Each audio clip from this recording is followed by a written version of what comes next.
بسم اللہ الرحمن الرحیم۔ میرے مسلمان بھائیوں اور بہنوں، جیسا کہ میں نے آپ سے کہا تھا کہ ہم انشاءاللہ جلد جو ہے وہ قرآن مجید اردو اور انگلش ترجمہ شروع کرنے والے ہیں۔ تو آج الحمدللہ ہماری پہلی کلاس ہے، اور پہلی کلاس کے اندر میں سورۃ الفاتحہ کی پہلی آیت جو ہے اس کا ترجمہ اردو اور انگلش میں آپ سے شیئر کروں گا، آپ کو سکھاؤں گا بھی اور بتاؤں گا بھی۔ لیکن اس سے پہلے میں آپ سے یہ عرض کرنا چاہوں گا کہ دیکھیں، یہ جو کام ہم شروع کرنے جا رہے ہیں یہ کوئی معمولی یا چھوٹا کام نہیں ہے، یہ بڑا عظیم کام ہے، بہت بڑا کام ہے۔ قرآن مجید کو ترجمے کے ساتھ پڑھ لینا پورے کو، یہ بہت بڑا کام ہے۔ اس لیے جتنا بڑا یہ کام ہے اتنی ہی زیادہ شیطان کوشش کرے گا کہ وہ ہمیں یہ کام نہ کرنے دے، آپ کو روکے گا، آپ کو ویڈیو نہیں دیکھنے دے گا، ٹھیک ہے، آپ کسی اور کام میں آپ کو لگا دے گا، بعد میں دیکھ لوں گا۔ تو آپ نے بھی شیطان کے ساتھ لڑنا ہوگا اور اپنے ساتھ یہ عہد کرنا ہوگا کہ آپ کو پہلی آیت سے لے کر آخری آیت تک پورا قرآن مجید جو ہے وہ ترجمے کے ساتھ آپ کو سیکھنا ہے، سمجھنا ہے، پڑھنا ہے اور اس پر عمل کرنا ہے۔ تو چلے شروع کرتے ہیں۔ سب سے پہلے ہمارا طریقہ کار یہ ہوا کرے گا کہ ہم عربی پڑھیں گے، تاکہ اگر کسی کی عربی میں بھی تھوڑا بہت مسئلہ ہے تو وہ اس کا تلفظ جو ہے قرآن پاک کا ٹھیک ہو جائے۔ تو سورۃ الفاتحہ ہم ہر نماز میں، ہر رکعت میں پڑھتے ہیں، تو ہمیں اس کا ترجمہ آنا چاہیے، تاکہ جب ہم اپنے رب کی بارگاہ میں کھڑے ہوں تو ہمیں پتہ ہو ہم اپنے رب سے کیا کلام کر رہے ہیں، کیا گفتگو کر رہے ہیں، ٹھیک ہے۔ تو سب سے پہلے سورۃ الفاتحہ کی آیت نمبر 1 ہم پڑھیں گے، اس کو پڑھیں گے الحمدللہ رب العالمین، ٹھیک ہے۔ ترجمہ اس کا ہوگا سب تعریفیں اللہ کے لیے ہیں جو تمام جہانوں کا پالنے والا ہے۔ یہ تو میرے مسلمان بھائیوں اور بہنوں اس کا اردو ترجمہ ہو گیا۔ اب انگلش میں دیکھتے ہیں۔ All praise be to Allah, the sustainer of all the worlds، ٹھیک ہے۔ سسٹینرز اس میں لفظ استعمال ہوا، تھوڑا سا پروننسیشن آپ کو لگے گا کہ مشکل ہے، سسٹینر، ٹھیک ہے، سسٹینر، پالنے والا، پرورش کرنے والا، ٹھیک ہے۔ تو اب ہم سب سے پہلے تو اس ترجمے کو ہم نے جو اردو اور انگلش دیکھا، تھوڑی سی اس کی وضاحت ہم کریں گے اور تھوڑا سا اس کو ہم نارملی سمجھیں گے۔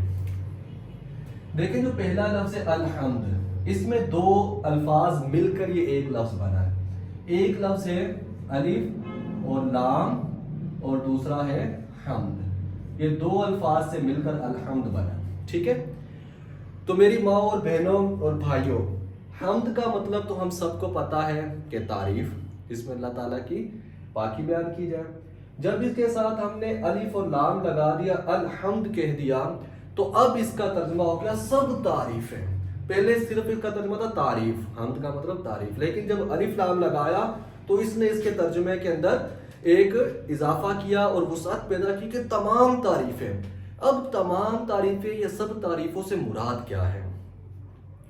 تو ذہن میں رکھیے یہ بات کہ ہم بعض اوقات کیا کرتے ہیں کہ ہم کہتے ہیں ہم کسی جگہ سے گزر رہے ہیں، بہت ہی خوبصورت کوئی باغ ہماری نظروں سے گزرتا ہے تو ہم کہتے ہیں کتنا خوبصورت باغ ہے۔ تو دیکھیں ہم تعریف تو باغ کی کر رہے ہیں، لیکن در حقیقت یہ تعریف اللہ تعالیٰ کی ہو رہی ہے۔ کیوں؟ کیونکہ اس باغ کو پیدا کرنے والا اللہ تعالیٰ ہے۔ اسی طرح ہم رات کے تاریکی میں لیٹے ہوئے ہم دیکھ رہے ہیں آسمان کی طرف، تو ستارے جگمگا رہے ہیں، 14ویں کا چاند جو ہے وہ چمک رہا ہے، تو ہمارے منہ سے نکلتا ہے کہ کتنے خوبصورت ستارے ہیں، کتنا خوبصورت چاند ہے۔ تو ہم تعریف تو سورج، چاند، ستاروں کی کر رہے ہیں، لیکن در حقیقت یہ تعریف کس کی ہے؟ اللہ تعالیٰ کی۔ کیوں؟ کیونکہ ان سب چیزوں کو پیدا کرنے والا اللہ تعالیٰ ہے۔ تو یہاں پر جو ہم یہ کہتے ہیں کہ سب تعریفیں اللہ کے لیے ہیں، تو اس سے مراد یہ ہے کہ کائنات کے اندر ہم کسی بھی چیز کی جب تعریف کرتے ہیں تو ہم تعریف تو اس چیز کی کر رہے ہوتے ہیں، لیکن حقیقت میں وہ تعریف اس چیز کے بنانے والے کی ہو رہی ہوتی ہے۔ اس لیے ہم کہتے ہیں کہ تمام تعریفیں اللہ کے لیے ہیں۔ اور دوسرا میرے بھائیوں اور بہنوں، اس میں لفظ ہے عالمین۔